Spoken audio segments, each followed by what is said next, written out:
Maraming salamat po for having me here tonight.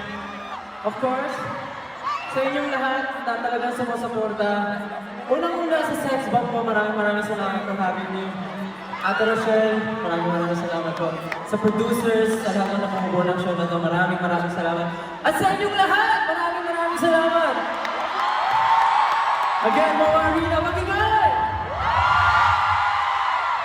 Again, ako po si Stan ng SB19. Ay, yung iniwan kita, akala ko may brand ka pala. Wala na po.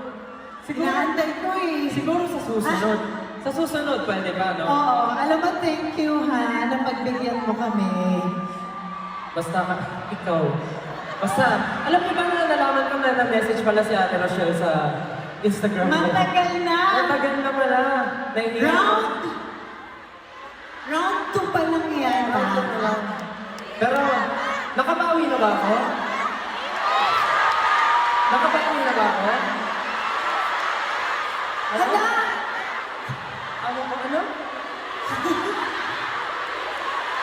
Isa na? Alam mo, ganyan yung mga pinalaki ng sex bomb. Kaya nga eh. Kapag nag-enjoy sila sa mga bisita namin, anong sinisigaw nyo? Paano isa pa? Ano ba gagawin?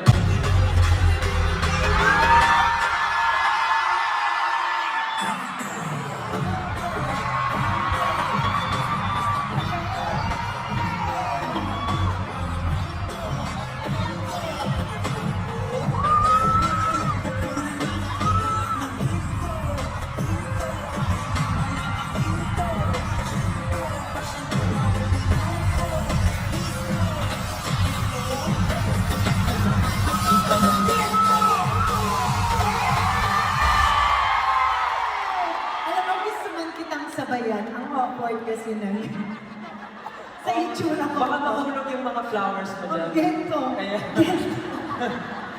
Pero again, as a mga Karina, maraming salamat po. Okay lang po Ate Rochelle, pang-promote po ako dito. Oo naman. Okay lang po. Kahit ano, go Stel. Again, ako po si Stan ng SB19 and kinagagala ko po kayong makilala ngayong gabi lahat. Gusto ko lang po sabihin na kami pong SB19 ay magpo-perform po sa Lollapalooza. Sa July na po yan.